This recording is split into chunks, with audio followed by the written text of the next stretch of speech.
பல லட்சம் பல கோடிகளை செலவழித்து எம்எஸ் படிப்பு முடித்த உடனே வேலை கிடைக்குமா என்கின்ற கேள்வியாகவே தான் இனிமே இருக்க போகிறது. இது அமெரிக்காவில் தொடங்கி ஐரோப்பா வரைக்கும் மற்ற நாடுகளை இனிமே வேலை கொடுக்காமல் அவர்களுக்கு முன்னுரிமை தங்கள் நாட்டில் உள்ள பிரஜைகளுக்கு தான் முன்னுரிமை கொடுப்பார்கள். அதில் எந்த தவறும் இல்லை. பட் என்ன தவறுனா, இது வரைக்கும் செய்த ஊழியர்களை பணி நீக்கம் செய்வது கொஞ்சம் சிரமமான விஷயம். அவங்க மறுபடியும் லைஃப் ஸ்டைலை மாற்றணும், திரும்ப அவங்கவுங்க நாட்டுக்கு சென்று போகக்கூடிய நிலைமை வரலாம்.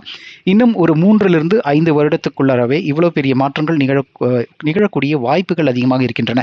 அதோடைய முதல் கட்டமாக H1B குறி வைத்திருக்கிறாரு.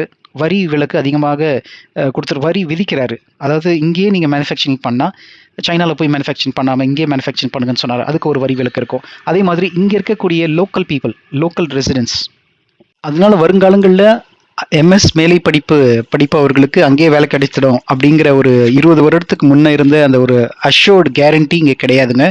தயவு செய்து புரிந்து கொள்ளுங்கள்.